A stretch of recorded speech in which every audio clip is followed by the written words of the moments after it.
మీ car EMI కట్టలేకపోతున్నారా? మీ car EMI మేము కడతాం. ఈ నెంబర్కి కాల్ చేయండి. నమస్తే, welcome back to Suman TV. నేను మీ సంజయ్. ఈరోజు మనతో పాటు ఉన్నారు హైకోర్టు అడ్వకేట్ నవీన్ కుమార్ గారు. సార్తో మాట్లాడి ప్రస్తుతం జరిగే సైబర్ క్రైమ్స్ గురించి కొన్ని అవగాహన తెచ్చుకుందాం. నమస్తే సార్. నమస్తే సార్, బయట చూసుకుంటే సైబర్ క్రైమ్స్ అనేవి బాగా విపరీతంగా పెరిగిపోతున్నవి అండ్ అంతేకాకుండా ఎలాంటి సందర్భంలో స్కామ్స్ జరుగుతున్నాయి అనేది కూడా అవగాహన లేదు. అసలు ఎన్ని రకాల స్కామ్లు జరుగుతున్నాయి, అసలు ఎలాంటి స్కామ్స్ ఉన్నాయి అంటారు బయట? అండి, ఇప్పుడు చూస్తున్నాం మనం సమాజంలో చాలా అంటే చాలా పెరిగిపోయినాయి. రోజుకి కొన్ని లక్షల క్రైమ్స్ జరుగుతున్నాయి ఇప్పుడు. అండ్ దీనికోసం మనం చూస్తుంటే మేజర్గా ఇప్పుడు ట్రెండింగ్లో ఉంది నార్కోటిక్స్ అని చెప్పి కాల్ చేయడము, పోలీస్ స్టేషన్ నుంచి కాల్ చేస్తున్నా అనడము, అండ్ డిజిటల్ అరెస్ట్ అని చెప్పి చెప్పడము, ఇట్లాంటివి చెప్పి మనల్ని భయపెట్టి వాళ్ళ అమౌంట్ తీసుకోవడము. ఆ అమౌంట్ కూడా ఎట్లా అంటే మనకి వాళ్ళ ఫ్రాడ్ అకౌంట్స్కి ట్రాన్స్ఫర్ చేయించడము. అండ్ ఇంకా చూస్తున్నాం మనము బ్యాంక్ ఓటీపీ ఫ్రాడ్స్. ఎవరో ఏజ్డ్ వాళ్ళకి కాల్ చేసి మీకు ఏదో గిఫ్ట్ వచ్చిందని చెప్పి ఓటీపీ తీసుకొని వాళ్ళు ఆ అమౌంట్ కాజేయడము, ఇట్లాంటివన్నీ జరుగుతూ ఉన్నాయి. ఇంకొకటి మనకి ర్యాపిడో, ఊబర్, ఓలా అని చెప్పి వాళ్ళ ఎవరైతే వర్క్ చేస్తున్నారో వాళ్ళని ఫ్రాడ్ చేస్తున్నారు. 3,000 4,000కి కూడా అట్లా చేయడం జరుగుతుంది. అండ్ ఇంకోటి ఏంటంటే ఇప్పుడు ఇంకా టెక్నాలజీ వాడుకొని ఏఐ త్రూలో వీడియోలు చేసి మీరు ఇక్కడ క్రైమ్ చేస్తుంటే నేను పట్టుకున్నాము, మా దగ్గర వీడియో ఉంది అని చెప్పి డబ్బులు గుంజడము, ఇట్లా చేస్తున్నారు. ఇంకోటి సడన్ గా మీ అకౌంట్ లోకి మనీ ట్రాన్స్ఫర్ అయింది అని చెప్పి మాకు రిటర్న్ పంపించండి అని చెప్పి చెప్తుంటారు. చిన్న చిన్న అమౌంటే కాబట్టి మనం చూసుకోకుండా అకౌంట్ చెక్ చేసుకోకుండా రిటర్న్ పంపించేస్తా ఉంటాం. మంచి వాళ్ళు కాబట్టి పంపిస్తూ ఉంటారు. అట్లా వీటి నుంచి ఎలా దూరంగా ఉండాలంటారు? అందులో ప్రతి ఒక్కరు కూడా ఒక మంచితనం ముసుగేసుకునే మోసం చేస్తున్నారు. ఇక్కడ చూసుకుంటే పోలీసుల రూపంలో వేషధారణ చేసి మరి వీడియో కాల్స్ చేసి మీ కొడుకుల్ని లేదా మీ పిల్లలు ఇక్కడ నార్కోటిక్స్ లో దొరికారు, లేకపోతే డ్రగ్స్ సేవిస్తూ దొరికారు అని చెప్పేసి వాళ్ళని బెదిరించి మరీ డబ్బులు లాక్కుంటున్నారు.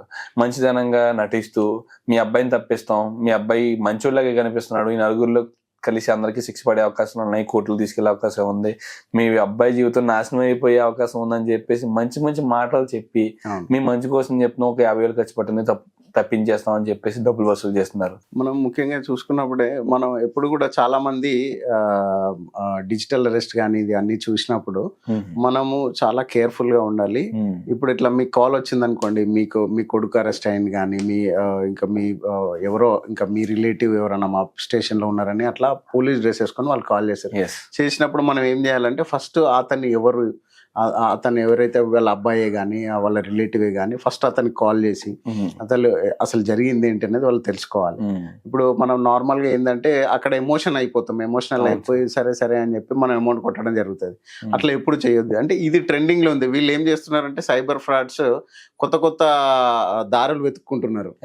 సో అందుకే మనం వెరీ కేర్ఫుల్ గా ఉండాలి. మనం ఎప్పుడు కూడా భయపడకుండా ఫస్ట్ అసలు నిజం ఏంది అనేది మనం చూడాలి. అదే అండి. ఇంకోటి ఏంటంటే ఇప్పుడు ఈ ఊబర్, ఓలా వాళ్ళంతా వాళ్ళు చిన్న ఎంప్లాయీస్ అండ్ వాళ్ళు చాలా మంది ప్రాపర్ గా చదువుకొని కూడా ఉండరు. వాళ్ళకి టెక్నాలజీ ఐడియా ఉండదు. జస్ట్ వాళ్ళు టెక్స్ట్ మెసేజ్ రాగానే అది ఏదో నిజమే అనుకోని చెప్పేసి వాళ్ళు చూసుకోకుండా చిన్న అమౌంట్ ఉంటది కాబట్టి వాళ్ళు పంపించేస్తా ఉంటారు. అవును సార్. అట్లా అప్పుడు ఏం చేయాలంటే మనం అట్లా మెసేజ్ వచ్చినప్పుడు ఎప్పుడైనా కానీ ఫస్ట్ మనం బ్యాంక్ లో అమౌంట్ పడ్డదా లేదా అనేది ఎప్పుడు మనం చూసుకోవాలి. ఒకవేళ సార్ డబ్బులు కోల్పోతే ఇప్పుడు వరకు చూసుకున్న మా పరిస్థితులు చూసుకుంటే చాలా మంది ఎన్నో రకాలుగా కోల్పోయారు. ఆ డబ్బుని రికవరీ చేసుకోవచ్చు అంటారా? 1930 అని చెప్పి మనకి సైబర్ క్రైమ్స్ కి టోల్ ఫ్రీ నంబర్ ఉంది.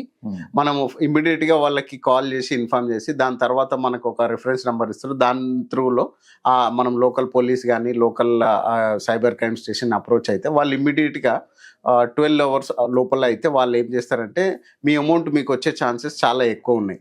ఆ అకౌంట్ ఫ్రీజ్ చేసి వాళ్ళు మీ అమౌంట్ మాత్రం మీకు రికవరీ చేసి ఇచ్చే ఛాన్సెస్ ఉన్నాయి. కాకపోతే అది 24 hours తర్వాత అయితే చాలా తక్కువ ఛాన్సెస్ ఉంటాయి. బట్ మనం ఇప్పుడు చూస్తున్నాం కొంతమంది కొన్ని సైబర్ స్టేషన్స్ అయితే వాళ్ళు రికవరీ చూస్తున్నాం మనము. కాకపోతే percentage of recovery is very less. Scam జరిగిన వెంటనే రియాక్ట్ అవి మనం పోలీస్ స్టేషన్ లో కంప్లైంట్ చేస్తే మంచిది అంటారు. అంటే రికవరీ ఛాన్సెస్ అప్పుడే ఎక్కువ ఉంటాయి అంటారు. అవును, ఇమ్మీడియట్ గా చేస్తేనే మనకి రికవరీ ఛాన్సెస్ ఉంటాయి. లేదు మనం రేపు పెళ్లి చేద్దాంలే, ఎల్లుండి చూద్దాంలే అన్నట్టు మరి వదిలేస్తే మీ నెగ్లిజెన్సీ మీకు ఇబ్బంది అయిపోతుంది. Okay sir, thank you very much.